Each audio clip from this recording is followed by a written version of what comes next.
Right then, here we are at day 4 of the cruise. Now, I realized that all the previous years I seem to, I get the ugly view of my face where it's just kind of, like this, aiming up. People always look ugly when you aim their face that way. And this isn't much better. It needs to be straight on, so I'm going to try and do it straight on. I actually do it far away. Let's see how this is. You get a nice view of the towels in the background. Hopefully I can still be heard. Another thing I noticed, I seem to talk too fast when I make the videos. Maybe it's nervousness because I've not made them before. I don't know, but I'll try and speak more, slow and clearly. Right, so day 4 of the cruise. Day 4 is an exciting day because it was the first day we actually landed somewhere. I think I said in a previous video, I said in the video from 2 days ago we'd be coming the next day, and then it turned out I was wrong. But this day we did. Day 4, we make land. And where do we land? We land in Lisbon, which, as you should know, is in Portugal. Now, here's the thing about visiting places. For me, they're always just kind of the same. You get off, and you're just in a place, walking around, and it's just filled with other people walking around, going about their business. Besides the look of the buildings and maybe the color of people's skin, it's pretty much the same. And I don't know, it just kind of shows, I don't know, I guess the mundanity of the world. You go on a trip to find things exotic, and then you find that they're not exotic at all. It's just pretty much every day. Now, of course, we went on a tour, so it wasn't just walking around looking at other people walking around. Got to learn a bit about the city. There's a big theme of this tour, a big theme of Lisbon, and that's the earthquake. It's all about the earthquake, because apparently, I didn't know this, but I do now, in 1755, there was a huge earthquake, 8.5 on the Richter scale. I think that's what it's called on the Richter scale, and it's absolutely wrecked the city. 1/3 of the population dead. First there was an earthquake that tore down buildings and stuff, and then that caused a big wave, a tsunami, I guess, which then washed into the city and killed even more people. The place was leveled. Now, the reason why it was the big theme is because, what tours do is, when you're touring a city, the tour guide goes around and shows buildings and talks about the buildings. And of course, when there's an earthquake, it destroys the buildings, and then they build new buildings. And so, a lot of the buildings built that they were being talked about were ones that were built after the earthquake. So that's why the earthquake was a big theme. See how we looked at all these buildings and how they were built. The thing I found most interesting on the tour was the bit where they go to this big square and there's a statue of the king at the time, I think. Yeah. I don't remember the king's name, but it talked about, the tour guide said how there was some prime minister, marquis or something, which I'm assuming is a noble rank like how it is in Britain, and how he kind of took charge of building everything, and I was filled with all these kinds of questions like, was the nature of the prime minister office kind of the same as it was in Britain at that time, at that time of history? What was the nature of the political structure of Portugal? What role does nobility play, since, the Prime Minister, I assume, was a nobleman? And I want to know more about this Prime Minister. The tour guide seemed to imply that he was a top man who knew his stuff. He rebuilt the city to make it more modern. So I guess that'll be some reading I'll do when I get back home, but there wasn't much to say. I was hoping to learn more about the dictatorship that ruled Portugal from, I think it's the 30s to the 70s. I think it's called the Estado Nova. But no, there wasn't much to say there because, well, he didn't build buildings. And if you want to be mentioned in a tour of a city, you have to build buildings. That's what you need, buildings. But I guess Salazar didn't build many buildings. I mean, he gets mentioned, I think he got mentioned at one point. But I think I was kind of at the back when it was mentioned, so I didn't really hear what was said. This is another problem I have with tour guides. It's kind of the awkward shuffling to make sure you can hear things, because you have to crowd around all the other people so the tour guide can speak. And the tour guide faces a dilemma.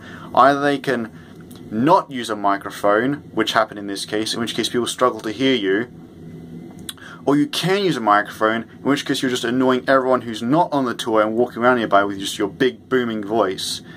The only solution I can think of would be to wear headphones. Like everyone on the tour wears headphones, and then the person talks into that and you can hear them clearly, but yeah, that just seems, you know, like too much messing around. There'd be wires and all that sort of thing, so I don't like that solution.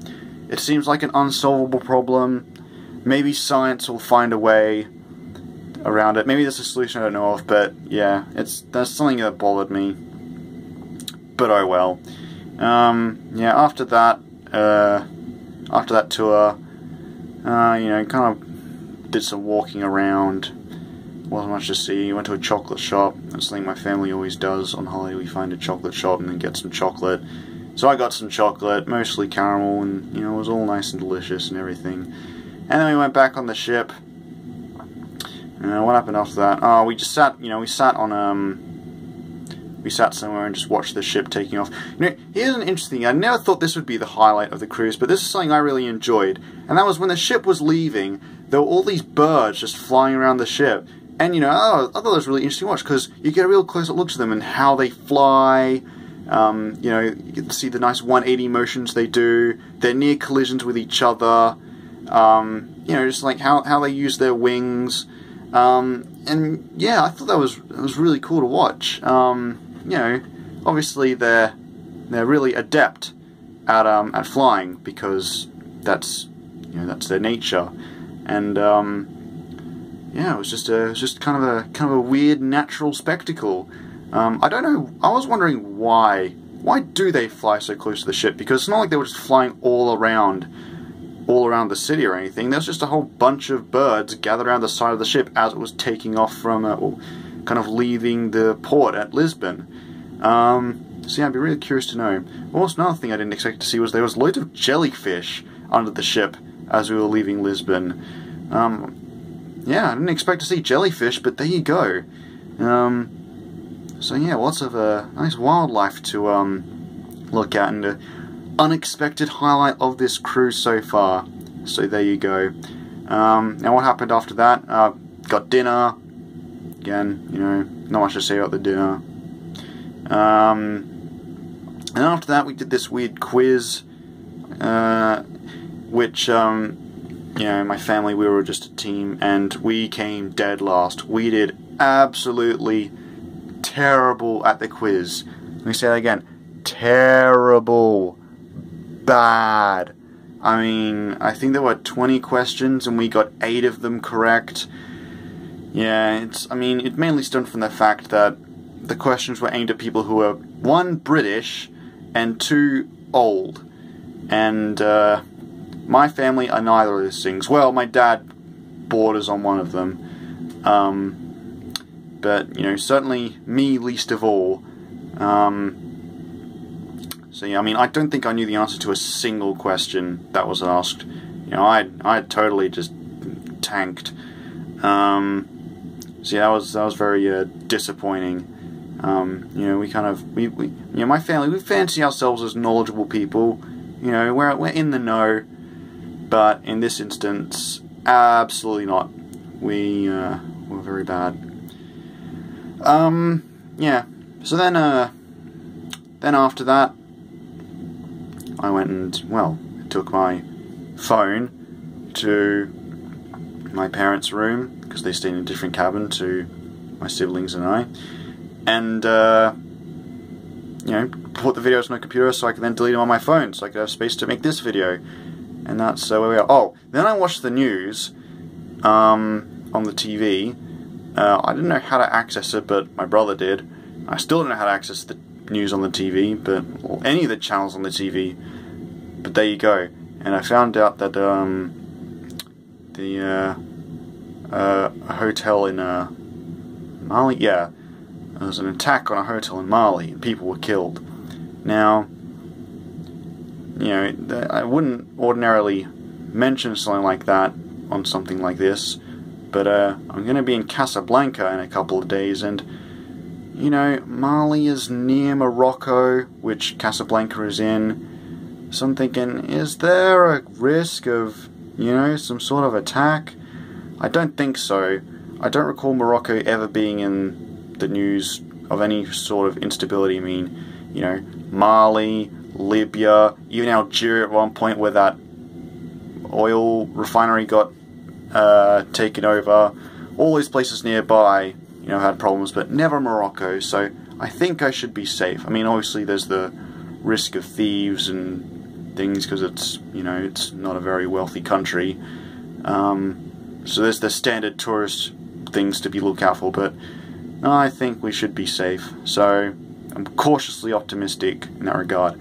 But before we head to Casablanca, tomorrow we port somewhere called Cadiz. Yeah, Cadiz. So at this point on our journey, we've gone to Lisbon, which is of course on the west of the Iberian coast, and so now we've gone under the under Iberia, and so Cadiz is between the south of Portugal and Gibraltar, which we will go to later on in the cruise. But yeah, Cadiz is the next place.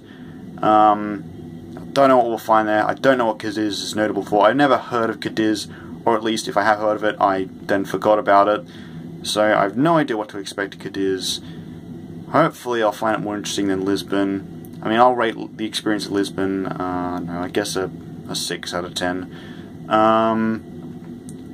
Yeah, so thanks for tuning in, whoever you are. I have no idea who'll watch this. It could be one person. I guess you, Alex, since you suggested I made this.